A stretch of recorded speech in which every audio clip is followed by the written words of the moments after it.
Hello everyone. आज हम लोग डिस्कस करने वाले हैं एबीसी एनालिसिस के बारे में। एबीसी एनालिसिस क्या होता है? एबीसी एनालिसिस का फुल फॉर्म होता है all based control analysis. This system exercise discriminating control over the different of inventory on the basis of investment involved। मतलब हम लोग सेग्रीगेट करते हैं मटेरियल को किस बेसिस पे?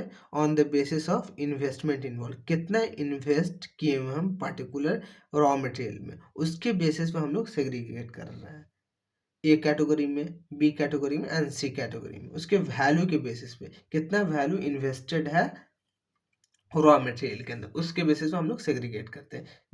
जिस रॉ मटेरियल में ज़्यादा अमाउंट इन्वेस्टेड होगा उसको हम ए कैटेगरी में रखेंगे, जिस मटेरियल में मॉडरेट अमाउंट इन्वेस्टेड होगा उसको हम बी कैटेगरी में पुट करेंगे, जिस मटेरियल में लेस अमाउंट इन्वेस्टेड होगा तो उसको हम लोग सी कैटेगरी में पुट करेंगे उस रॉ मटेरियल को।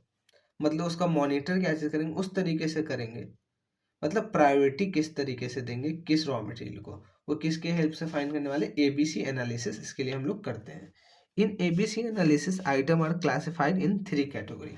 एबीसी एनालिसिस के अंदर आइटम को 3 चीज में क्लासिफाई किया गया है, 3 कैटेगरी में क्लासिफाई किया गया है। Category A, category B, category C. मतलब जो भी आइटम होगा उसको हम 3 कैटेगरी में बांट देंगे on the basis of investment involve. Category, this category of item consist low volume in quantity but in high value. एक कैटेगरी में वैसे रॉ मटेरियल को डालेंगे जिसका क्वांटिटी तो कम है बट उसकी वैल्यू क्या चीज़ है? बहुत ज़्यादा है। जैसे वॉल्यूम क्या चीज़ है? 5 to 10% है बट उसकी वैल्यू कितनी है? 70 to 80% उसकी वैल्यू है। तो उस रॉ मटेरियल को हम लोग क्या चीज़ करेंगे? ए कैटेगरी में डालेंगे। उस पर क्या चीज़ करेंगे? ज़्यादा ध्यान देंगे, क्योंकि इसका ज़्यादा नुकसान नहीं होना चाहिए। क्योंकि इसका अगर ज़्यादा नुकसान हो गया, लॉस हो गया या चोरी हो गया तो हो सकता है हम लोग का प्रोडक्शन रुक जाए। ठीक है, क्योंकि ये क्या चीज़ है? प्रोडक्शन रुक जाए, इसका क्या चीज़ है? वैल्यू बहुत ज़्यादा है। ठीक है, तो इसलिए ए कैटेगरी वाले पे ज़्यादा ध्यान देंगे as comparison to B and C by setting reorder level. B category, this category of item consist medium volume in quantity as well as medium value. B category में ऐसे रॉ मटेरियल को डालेंगे जिसका वॉल्यूम भी medium होगा और उसका value भी मीडियम होगा। 10 to 15% वॉल्यूम है और वो कितना वैल्यू कैरी कर रहा है? 10 to 50% कैरी कर रहा है। तो वैसे रॉ मटेरियल को हम लोग बी कैटेगरी में डालेंगे। This category of item consist high volume in quantity but in low value.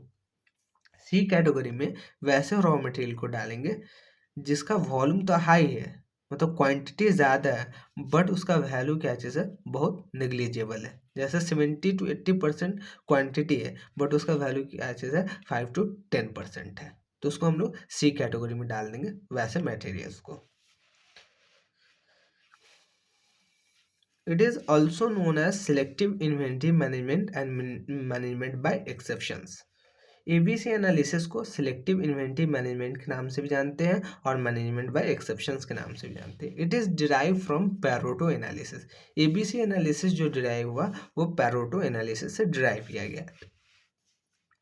Item of A category is monitor by setting reorder level. Inventory control on the basis of relative classifications.